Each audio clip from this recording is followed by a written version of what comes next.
Hi everyone, my name is Kenny Yu.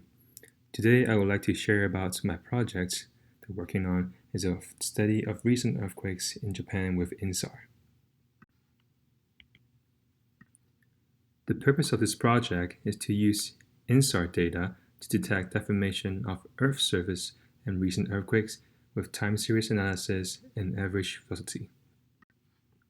I have chosen Japan as a study area because it is located in an area where several continental and oceanic plate meets, which is a convergent plate boundary, such as Pacific, Eurasia, and Philippines plate, which causes frequent earthquakes and have presence of many volcanoes. I have specifically chosen Sendai and Hiroshima, Japan as the study area of my project.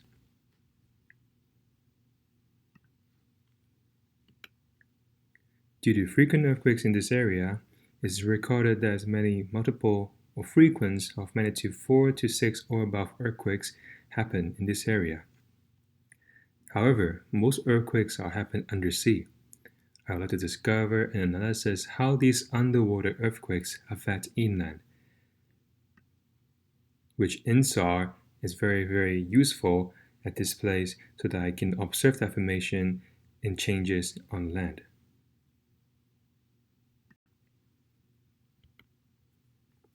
Data and methods. I downloaded data from ASF Data Search Vertex. I have used the looks of 10 by 2, which allow me to have a very detailed resolution, and Sentinel-1 process data with single line complex between 12 and 24 days pairs. ASF will process the InSAR data with color phase, unwrapped phase, LOS, line of sight, displacement, vertical displacement, etc. product.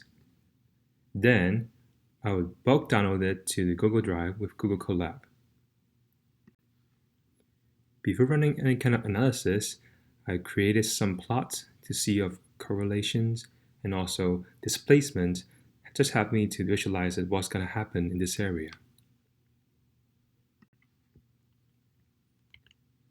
I downloaded a total of 14 interferograms on the same frame in Sendai area between January to May 2021, and a total of 8 interferograms in the same frame for Hiroshima area between April to July and also 2021. In the pictures below here are 2 examples of unwrapped phase from Hiroshima and Sendai. It shows that there are more phase changes along the coastal area, but not as much as we go inland.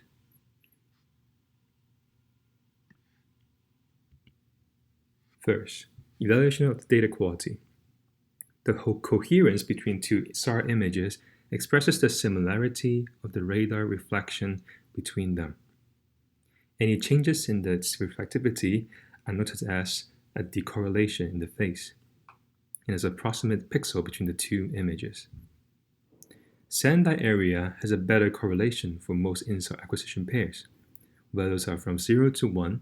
The lighter color white is closer to the value 1 and shows a good correlations. The darker color shows a more decorrelations. However, Hiroshima have a pretty good coherence at the left bottom corner of the study area. The overall coherence is lower. It may be due to the vegetation coverage in the mountains or topography.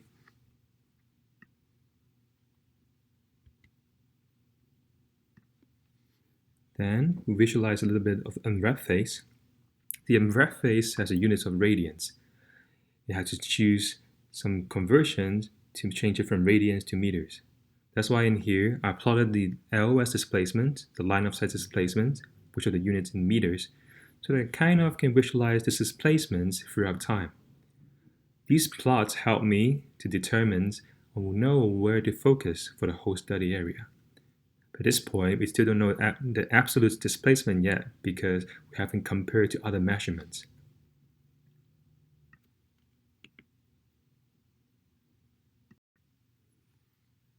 Because the frame of data is very huge, I mask and clip the data so that I can concentrate in a specific area for my analysis.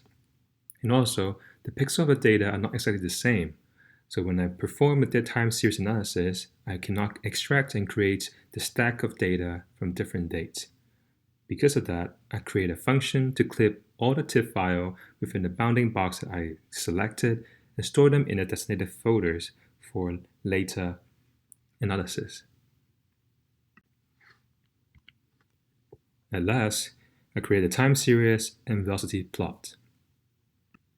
I copy and import the makets.py from previous lab and using the function within, such as dereferencing the data, and then also use the other function to create the time series stack.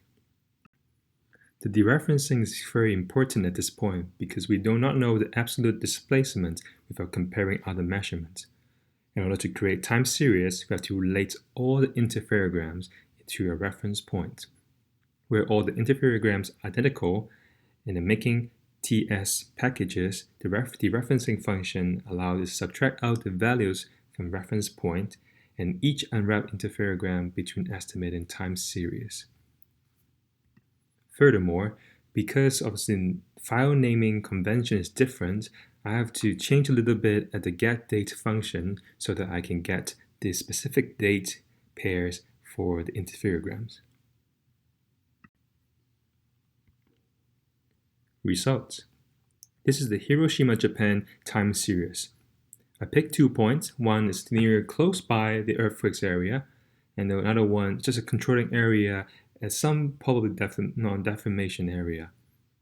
The time series in here shows a series between April to July.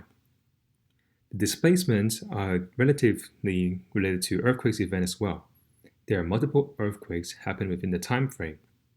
The displacement is significant in these areas due to earthquakes, and you can see when earthquakes happen, the displacement go towards the opposite direction. And this is the mean velocity between April to July in Hiroshima, Japan.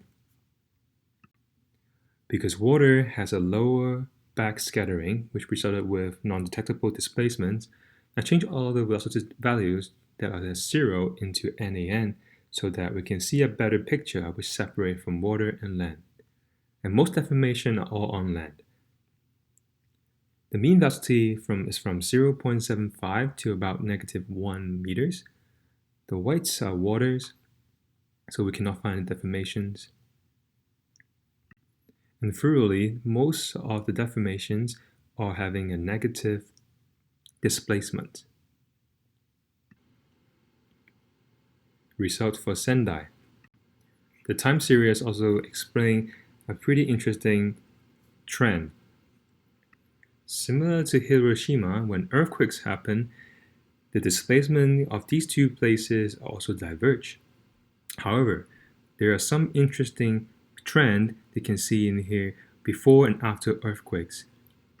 When an earthquake was triggered, the displacement could drastically change between the acquisition time. A magnitude of 5.3 earthquakes in 2021 February 15 and magnitude of 6.8 earthquakes in 2021 May 1st have very different displacement pattern. I believe it is probably possible that it related to distance from the epicenter and resulted in different deformation characteristics. This is the mean velocity between January to May 2021 in Sendai, Japan. The mean velocity is between -0.6 to -0.4 meters. There is some positive vertical place displacement happening inland, probably due to nearby volcanoes or topography, but it's a negative displacement along the coastline.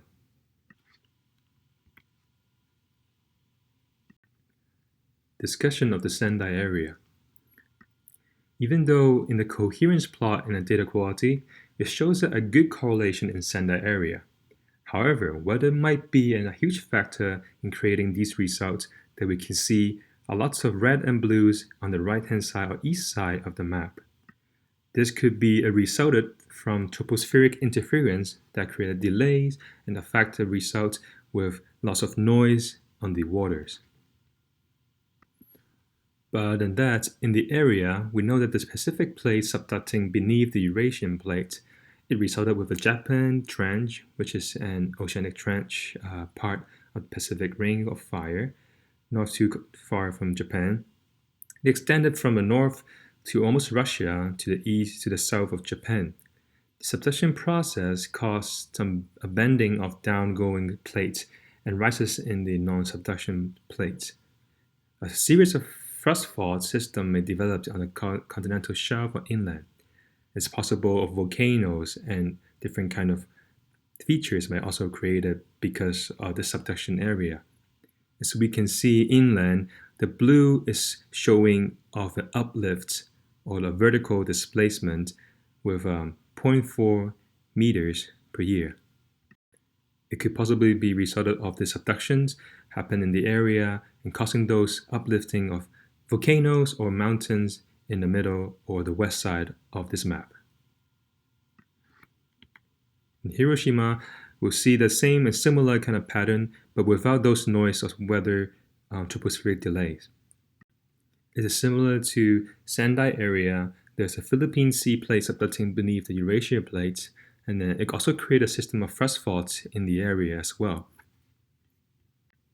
As we can see in here, there's a lot more red than blue in the map, and the values of the velocity is much more higher compared to Sendai. It is known as more stress might be happening in this area where the thrust fault is created. And overall, the negative vertical displacement is more dominant in this area. Conclusion.